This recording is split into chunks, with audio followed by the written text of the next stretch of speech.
આજે બનાવશું આપણે સિંગ ખજૂરના લાડુ। તો આપણે બનાવવાની શરૂઆત કરશું તો આ સિંગદાણા લીધા છે, આને શેકીને ફોતરા કાઢી લીધા છે, આને મિક્સરમાં કાઢી લઈશું। થોડા થોડા નાખશું આમાં, આને મિક્સરમાં દળ લઈશું।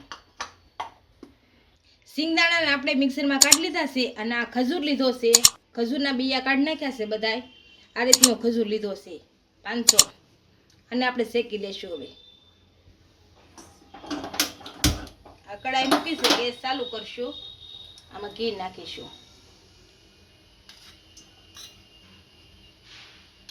ઘી ગરમ થવા દેશું।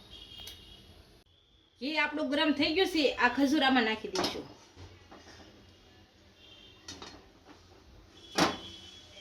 આને શેકી દઈશું।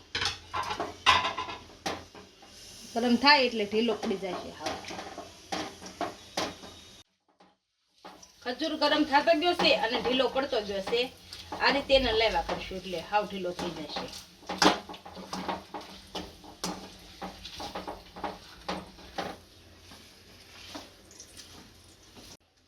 આપણો ખજૂર શેકાઈ ગયો છે ને હાવ ઢીલો થઈ ગયો છે। આ ડ્રાયફ્રૂટ નાખી દઈશું, આ બદામ નાખીશું, આ કાજુ નાખીશું, આ ખસખસ નાખીશું, આ ટોપરું નાખીશું, આને ભેળવી નાખીશું સારું।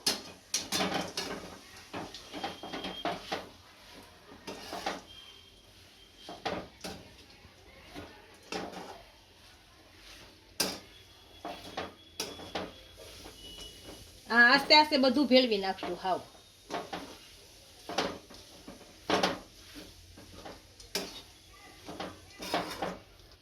આપણું સારી રીતના ભળી ગયું છે। આ સિંગનો પાવડર નાખીશું, આને ભેળવી નાખીશું।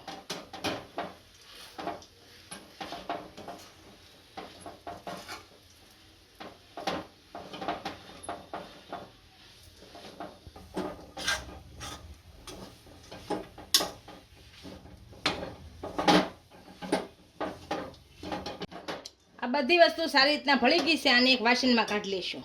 ગેસ બંધ કરી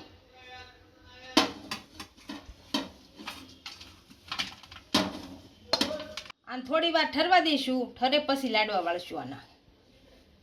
હવે આપણે આ ઠરી ગયું છે થોડું થોડું, અને લાડુ વાળી લઈશું। હવે આ રીતનું થોડુંક લેવાનું, સેજ ગરમ હોય ને ત્યાં વળી જાય હરખા।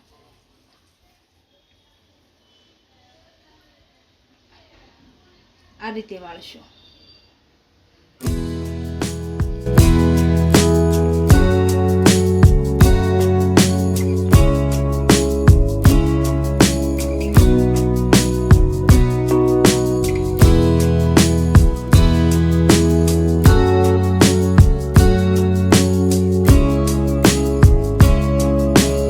આપણા સિંગ ખજૂરના લાડુ તૈયાર થઈ ગયા છે, એને એક ડીશમાં સર્વ કરી લઈશું।